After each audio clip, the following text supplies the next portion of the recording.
Okay, hi everyone, this is Rashmi. आप लोग का ये रश्मि सिन्हा चैनल में बहुत बहुत स्वागत है। हम डिस्कस करेंगे इस सेशन में कंप्यूटर आर्किटेक्चर का सेशन है ये, पाइपलाइनिंग, जिसमें हम लोग हजार्ड्स के बारे में डिस्कस करेंगे। Okay fine. तो हम आप लोग से रिक्वेस्ट है कि अगर आपको वीडियो अच्छा लगे तो लाइक करना नहीं भूलिएगा और शेयर जरूर कीजिएगा। तो चलिए फटाफट हम लोग स्टार्ट करते हैं। जैसा कि आपको पता है, अगर नहीं भी पता है तो परेशान नहीं होना। पाइपलाइनिंग क्या करता है, आपके एग्जीक्यूशन के इंस्ट्रक्शन के एग्जीक्यूशन को क्या करता है, स्पीड अप करता है। कैसे करता है, उसके पीछे आइडिया क्या है, तो थोड़ा सा 2 मिनट के लिए हम कुछ सेकंड लेंगे और आपको एक बार थोड़ा रिकॉल करा देते हैं। तो आपको पता है कि अगर आपका इंस्ट्रक्शन 5 स्टेज इंस्ट्रक्शन साइकिल है, इसका मतलब क्या है कि हर इंस्ट्रक्शन को एग्जीक्यूट करने के लिए 5 स्टेज को पार करना पड़ता है कि नहीं।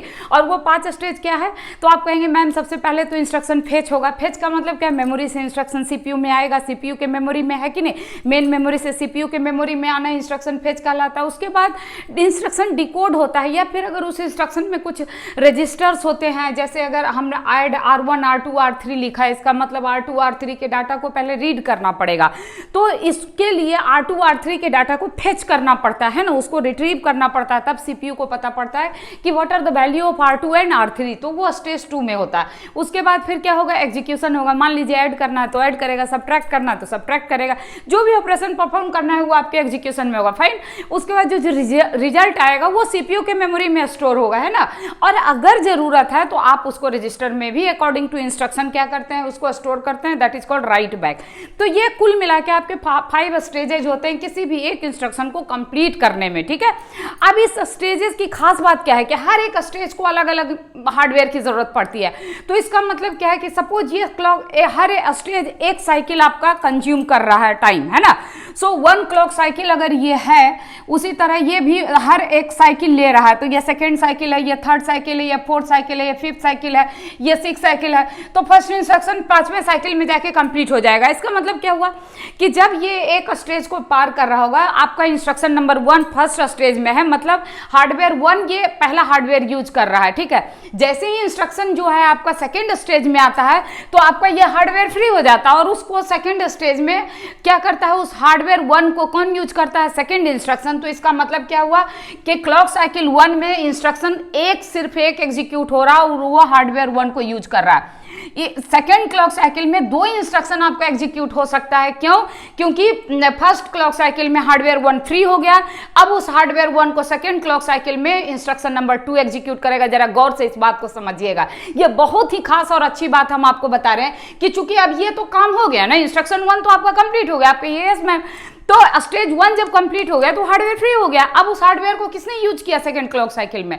इस वक्त आपका हार्डवेयर फ्री है, इसलिए सेकंड इंस्ट्रक्शन जो है उसको यूज कर लिया, और सेकंड हार्डवेयर जो है वो फर्स्ट इंस्ट्रक्शन के द्वारा एग्जीक्यूट यूज किया जा रहा है ना, और फर्स्ट हार्डवेयर जो है वो सेकंड इंस्ट्रक्शन के द्वारा एग्जीक्यूट किया जा रहा है। बहुत अच्छे से आपको समझ में आ रहा है, बहुत सिंपल बात है। जितना सिंपल आपको सुनने में लग रहा है इतना ही सिंपल है। तो फायदा क्या हुआ कि एक ही सिंगल क्लॉक साइकिल में आपका क्या हो गया, 2 इंस्ट्रक्शन एग्जीक्यूट हो रहा है। अगर पाइपलाइनिंग आप यूज नहीं करेंगे, है ना, तो यहां पर क्या होगा कि इसके लिए दोनों के लिए 2 अलग अलग साइकिल चाहिए, लेकिन यहां एक ही साइकिल में दोनों का काम हो रहा है। तो इस तरीके से हम क्या करते हैं, कम साइकिल में अधिक काम करा लेते हैं।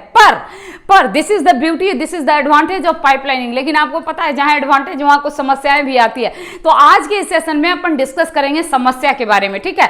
तो आप इसी बात पे हमारे सेशन को लाइक कर दीजिए, शेयर करना नहीं भूलिएगा। तो देखिए समस्या क्या है, तो इसमें 3 तरह का समस्या होता है जिसमें आपको स्पेशल टेक केयर लेना पड़ेगा, नहीं तो आपका सारा पाइपलाइनिंग फ्लॉप हो जाएगा, है ना। तो ये समस्या 3 टाइप के होते हैं, स्ट्रक्चरल, डेटा और कंट्रोल। इस वक्त हम डेटा हजार्ड्स के बारे में डिस्कस करेंगे। अब सवाल उठता है, ये डेटा हजार्ड जब क्या चीज है, क्या डेटा हजार्ड है। तो देखिए डेटा हजार्ड नाम से एक बात तो पता पड़ गया, ड्यू टू डेटा आपका क्रिएट होगा। अब ये हजार्ड का मतलब क्या है, दिस इज सम प्रॉब्लम। किस तरह का प्रॉब्लम भाई, ये प्रॉब्लम डेटा के कारण क्रिएट होता है। क्या क्रिएट होता है, देखिए एग्जांपल से तुरंत आपको समझ में आ जाएगा।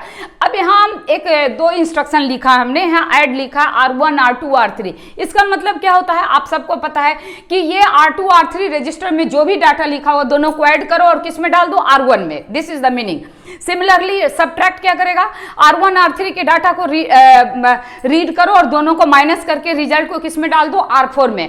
इंपॉर्टेंट क्या है देखिए, इंपॉर्टेंट ये है कि अगर ये इंस्ट्रक्शन एग्जीक्यूट होगा तो आपका क्या होगा, पहले दोनों इंस्ट्रक्शन फेच होगा, ये मेमोरी से डाटा आपका सीपीयू के मेमोरी में आ जाएगा, उसके बाद इसको डिकोड करेगा, मतलब सीपीयू जान जाएगा कि क्या हमको करना है, और रजिस्टर फेच होगा, मतलब R2 R3 का वैल्यू भी वो रीड कर लेगा, उसके बाद एग्जीक्यूट करेगा मतलब ऐड करेगा, मेमोरी में राइट करेगा मतलब सीपीयू की मेमोरी में ये राइट कर दिया रिजल्ट को और ऐड किया R1 में। इस 5th स्टेज में आपका जो रिजल्ट है वो किस में लिख दिया, रजिस्टर में भी लिख दिया, राइट बैक का मतलब ये होता है। अब खास बात क्या है, समस्या कहां आएगी, आपको मैं भी तो फर्स्ट क्लास बिंदास काम कर रहा है, लेकिन आप कहना क्या चाह रही है, मैं कहना यहां देखिए चाह रही हूं कि जब सब्ट्रैक्ट ऑपरेशन मान लीजिए ये आया, अगर यहां पर ध्यान से समझिएगा इस बात को, सब्ट्रैक्शन में क्या हो रहा है कि R4 R1 R3 आप लिख दिए, अब आप क्या कह रहे हैं, this is important to notice कि यहां R1 के डाटा को R3 में माइनस करना है आपको, और ये R1 कब आपको मिलेगा, जब एडिशन का काम 5th क्लॉक साइकिल में कंप्लीट हो जाएगा, है कि नहीं, तभी ना आपका रजिस्टर R1 में डाटा रीड हो रहा है। लेकिन ये R1 कब रीड करेगा आपका इंस्ट्रक्शन सब्ट्रैक्ट, ये तो फेच करेगा सेकेंड स्टेज में ही, बट ये जो रजिस्टर राइट हो रहा है ये 5th क्लॉक साइकिल में राइट हो रहा है, जबकि आप इसको यूज कब कर रहे हैं, 3rd क्लॉक साइकिल में।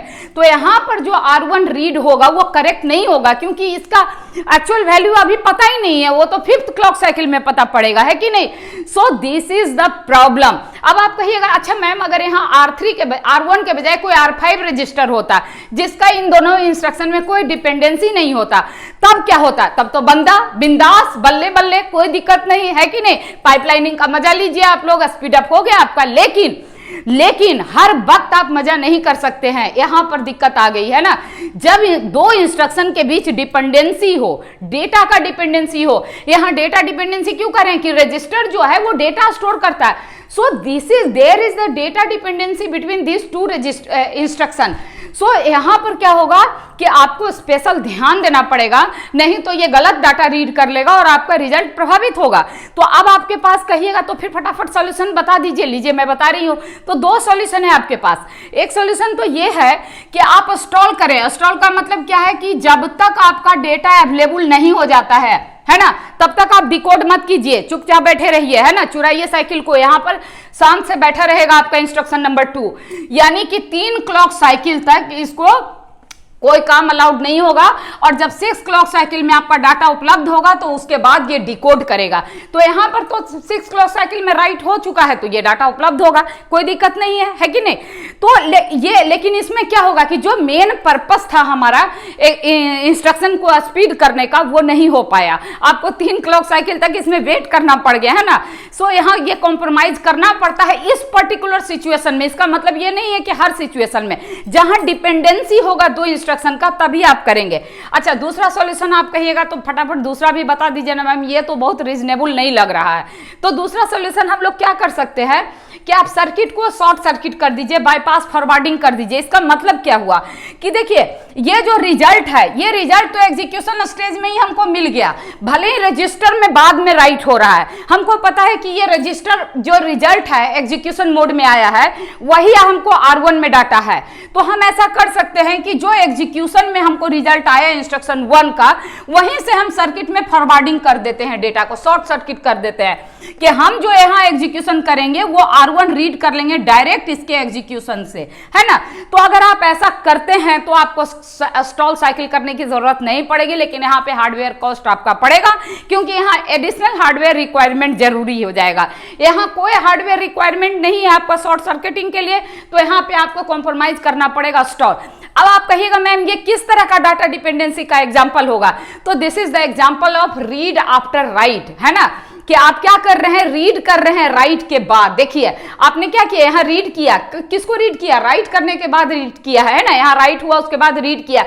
तो अगर डेटा डिपेंडेंसी सेम रजिस्टर पर सेम डेटा को आप पहले राइट किए हैं, फिर उसी डेटा को दूसरे इंस्ट्रक्शन में रीड किया जा रहा है, तो आपको ये सब ध्यान देना पड़ेगा, तभी आप आनंद ले सकते हैं पाइपलाइनिंग का, नहीं तो सारा फ्लॉप हो जाएगा आपका सिचुएशन।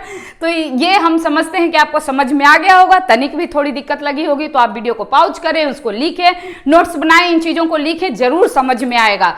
और इसी बात पे आप वीडियो को लाइक करना नहीं भूलिएगा और कमेंट करके आप बताइएगा कि आपका पूरा डाउट क्लियर हुआ कि नहीं। अगर कोई भी डाउट रहता है तो कमेंट में जरूर आप पूछिए, उसके बाद हम उसका सॉल्यूशन आपको फिर से बताएंगे, ठीक है।